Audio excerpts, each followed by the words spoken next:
एक दिन दादी के घर में अचानक एक छोटे से सफेद भालू का बच्चा आ गया। वह सीधे अंदर भागा और उस जगह पहुंचा जहां उसकी मां का चमड़ा बिछाकर कालीन बना दिया गया था। वह उसकी ओर दौड़ा और अपना शरीर उसे रगड़ने लगा, जैसे कि उसे अपनी मां का प्यार चाहिए हो। वह पूरी रात अपनी मां के पास बैठा रहा, एक पल के लिए भी नहीं हटा। दादी को विश्वास नहीं हो रहा था कि यह छोटा भालू यहाँ तक उसका पीछा करते हुए आ गया। वह उसकी मासूमियत और प्यारेपन से इतनी प्रभावित हुई कि उन्होंने उसे पालने का फैसला किया। उन्होंने प्यार से कहा, बेटा बड़े होकर मुझे काटना मत। छोटा भालू बहुत समझदार निकला, इसलिए गांव के बच्चे भी उसके साथ खेलने लगे। लेकिन हर खेल में वह ही हारता था। बर्फ के गोले मारने की लड़ाई में वह पलटकर हमला नहीं करता और कुश्ती में कोई भी उसे गिरा नहीं पाता था। वह ताकतवर और बहादुर दिखता था, लेकिन जब स्कीइंग की बारी आती तो उसे डर लगता था और वह नीचे जाने से हिचकिचाता था। इस कारण गांव के बच्चे उसका मजाक उड़ाते। समय बीतता गया और छोटा भालू अब एक विशाल शक्तिशाली सफेद भालू बन गया। वह अब इतना ताकतवर था कि एस्किमो लोगों के लिए मछली पकड़ने में मदद कर सकता था।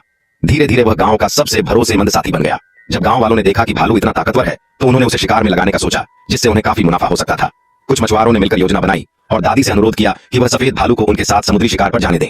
उन्होंने गांव की भलाई का हवाला देते हुए उन्हें मना लिया और अंत में दादी को मानना ही पड़ा। यह सफेद भालू की पहली लंबी यात्रा थी। वह उदास मन से दादी से विदा लेने आया, फिर शिकारी दल के साथ निकल पड़ा। रास्ते में बर्फीली आंधी चल रही थी। शिकारी अपने मोटे फर वाले कपड़े पहने एक दिन और एक रात तक चलते रहे और आखिरकार अपने शिकार के स्थान पर पहुंचे। वहां पहुंचकर शिकारी ने भालू को शिकार करने का तरीका सिखाया। वह बहुत ही समझदार था। उसने हवा के विपरीत दिशा में छिपकर अपनी गंध को दबा लिया और जब समुद्री जीवों को कोई अंदेशा भी नहीं हुआ तब अचानक हमला कर दिया।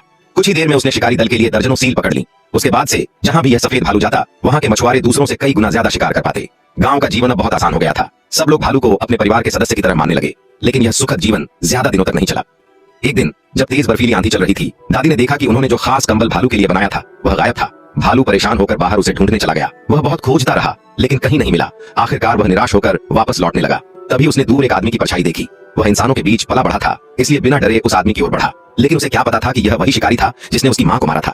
वह शिकारी जैसे ही भालू को पास आता देख घबरा गया और तुरंत गोली चला दी। गोली भालू के बाएं पैर में लगी। वह यह समझ ही नहीं पाया कि उस आदमी ने उस पर हमला क्यों किया। तभी अचानक उसके मन में पुरानी यादें जाग गईं। उसे महसूस हुआ कि यही वह इंसान था जिसने उसकी मां को मारा था।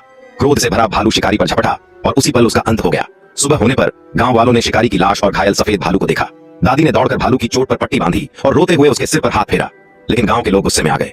उन्होंने कहा कि यह भालू अब खतरनाक हो गया है और उसे मार देना चाहिए। वे सब उसके योगदान को भूल गए और सिर्फ खतरा देखने लगे। भालू को समझ आ गया कि अगर वह गांव में रुका तो लोग उसे मार डालेंगे, इसलिए उसने दूर बर्फीले रेगिस्तान में जाने का फैसला किया।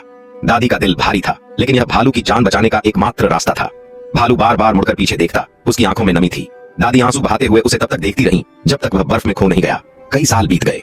एक दिन दादी ने दूर से गोलियों की आवाज सुनी। फिर किसी ने पुकारा, दादी दादी। यह आवाज उनके दिल को झकझोर गई। वे भागकर बाहर आईं और शिकारी से पूछा, क्या कोई भालू आया था?